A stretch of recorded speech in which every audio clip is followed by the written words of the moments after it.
পৌষ মাস মানেই পিঠে উৎসব। কারো পছন্দ পাটিসাপটা, তো কারো বা মালপোয়া, কারো আবার ভাপা পিঠে। 12 মাসের মধ্যে প্রত্যেকটি মাসেরই একটি আলাদা আলাদা বৈচিত্র্য রয়েছে। পৌষ মাসের ক্ষেত্রে সেই বৈচিত্র্য যেন আরো অনেকটা বেশি। কনকনে ঠান্ডা, পাশাপাশি পিঠে উৎসব। পৌষ মাস এলেই পিঠে উৎসব। পাটিসাপটা, পুলি পিঠে, মালপোয়া, আরো কত কি। নামগুলো শুনলেই যেন জিভে জল চলে আসে। সত্যি বৈচিত্র্যের মাস এই পৌষ মাস।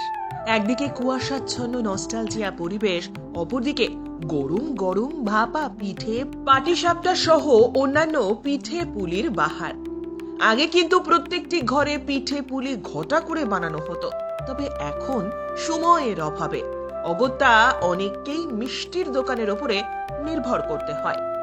মিষ্টির দোকানগুলিতে পৌষ মাসে পাটিসাপটা, পিঠে সহ বিভিন্ন উপকরণগুলি বিক্রি হয়ে থাকে, আর যেগুলি কিনতে মানুষের ভিড় লক্ষ্য করা যায়। শিলিগুড়ির হায়দারপাড়া বাজারে একজন ভদ্রমহিলা রাস্তার পাশেই তার দোকান।